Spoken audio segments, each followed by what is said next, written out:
بسم الله بسم الله الرحمن الرحيم الحمد لله رب العالمين والصلاة والسلام على رسوله الكريم وبعد. As many of you and all of you should have noticed, the last few days we've been spending it talking about the concept of backbiting. But a natural question that comes into the mind of someone is that you've told us how bad it is and how horrible it is and how ugly it is to Allah subhanahu wa ta'ala. Does that mean that we're never allowed to talk about anyone else, even if there's a legitimate reason?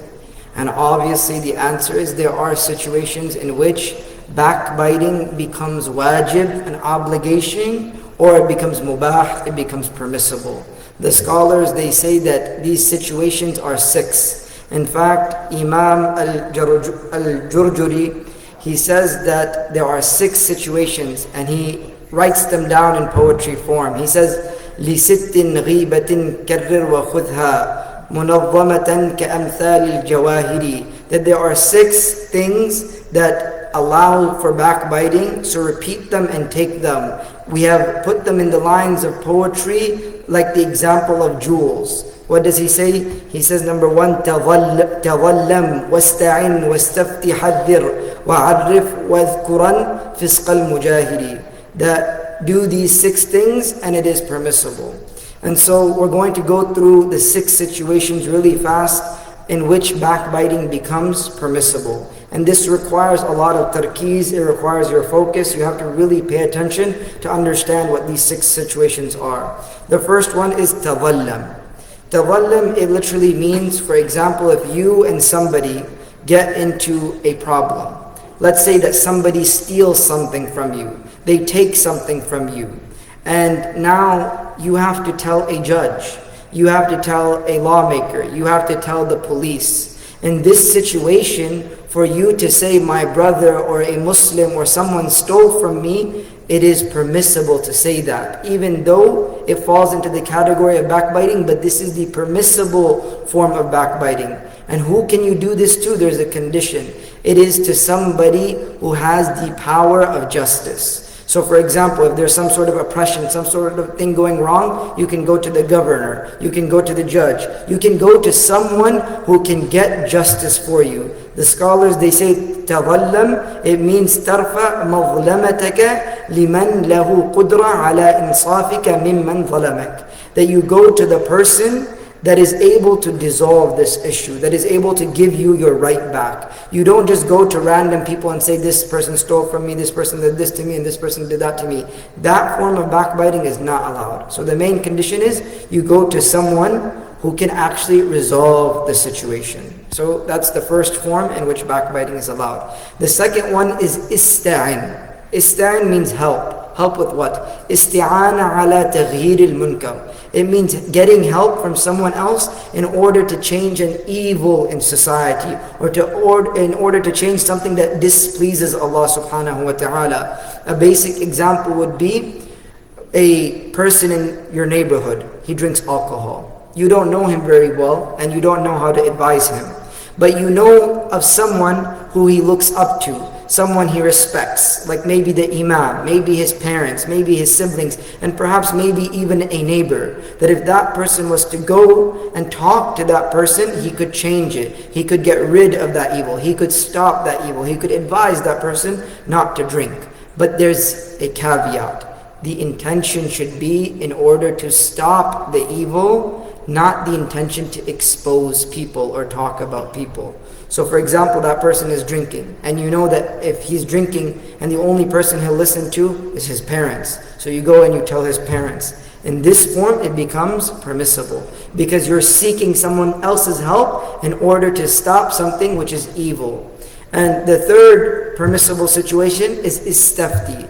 When you go to the mufti or the khatib of a masjid or a scholar or an imam seeking fatwa. An example would be your father, he doesn't distribute the wealth, or he doesn't distribute the inheritance properly. A husband, he doesn't give his wife the mahar. And now she has to go and she has to figure out how can she get her right. Or a child has to figure out how can they get their right, or what the right thing is to do. Or for example, a woman comes up to the imam and she says that my husband, he spends the night messaging other girls that he's not married to. right? All of these different situations, and they do come up. In that situation, that person is allowed to go to the scholar, the imam, the mufti, and she's allowed to ask what she should do or what he should do if his father is limiting him from the mahar. And Imam al-Nawawi, he says that even in this situation, Islam is very particular. It is said to the woman that goes through a situation like that, say to the qadi or to the mufti or the sheikh, مَا تَقُولُ فِي رَجُلٍ أَخَذَ مَالَ زَوْجَتِهِ.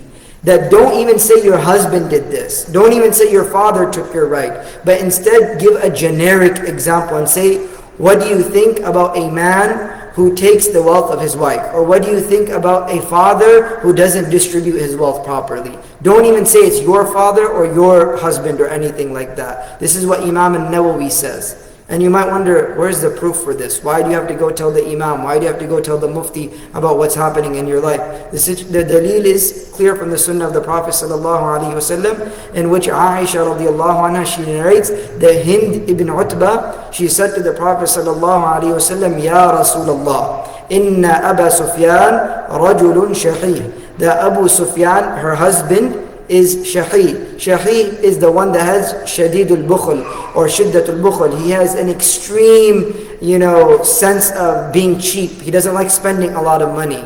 And Rasulullah sallallahu alaihi wasallam, he doesn't say, hey, you backbited your husband. No, he says, khudhi ma yakfika wa waladiki bil ma'ruf.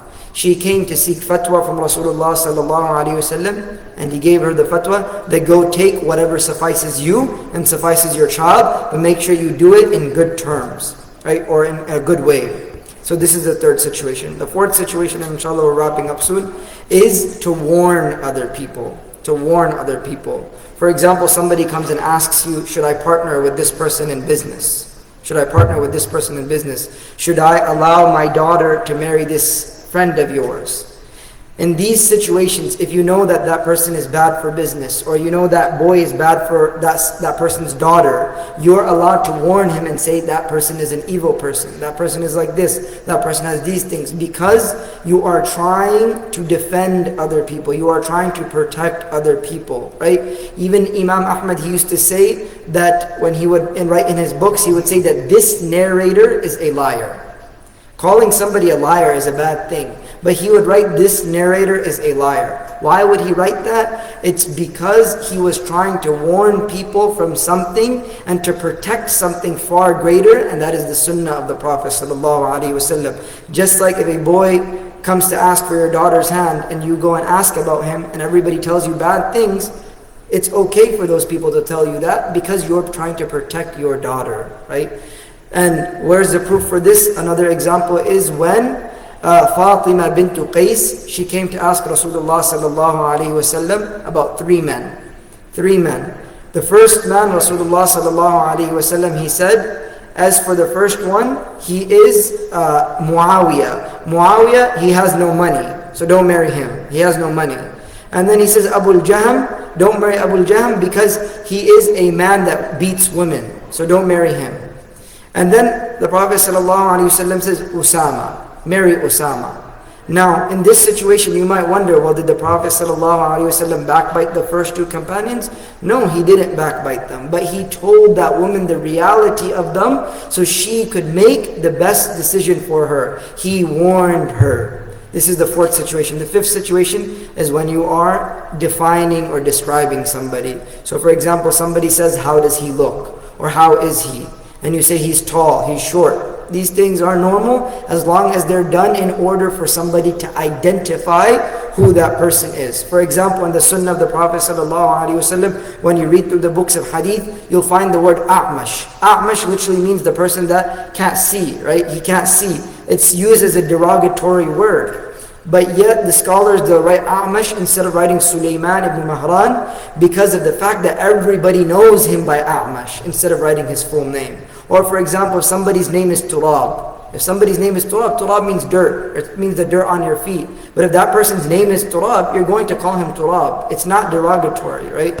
And then, or for example, in the Arabic language, you say Ghandar. Ghandar literally means mushaghib, a naughty person. But if a person's name is that, you're going to call him that name. So this is number 4. The fifth one is the same as the one before. or the sixth one is the same as before. It's about warning people. Now, all of this stuff that you've heard, inshallah, whoever wants it, I can give it to them. But Islam in general, it advises us never to speak about anyone else unless there is a benefit to it, whether it's halal or positive, or you're trying to reach a greater goal of the Sharia. Protecting Muslims is a greater goal of the Sharia. Helping people pick the right person for marriage is a greater goal of the Sharia. Asking for fatwa is a greater goal of the Sharia. Stopping evil is a greater goal of the Sharia. All of these things make it permissible. But there's specific situations. But if you can't discern it, it's not clear, then it's better for you to be silent. May Allah subhanahu wa ta'ala keep us from backbiting, and may Allah subhanahu wa ta'ala give us the tawfiq to act upon what we heard, and may Allah subhanahu wa ta'ala forgive us for everything we've said. Subhanakallahumma bihamdik, nashhadu an la ilaha illa anta, nastaghfiruka wa natubu ilayk.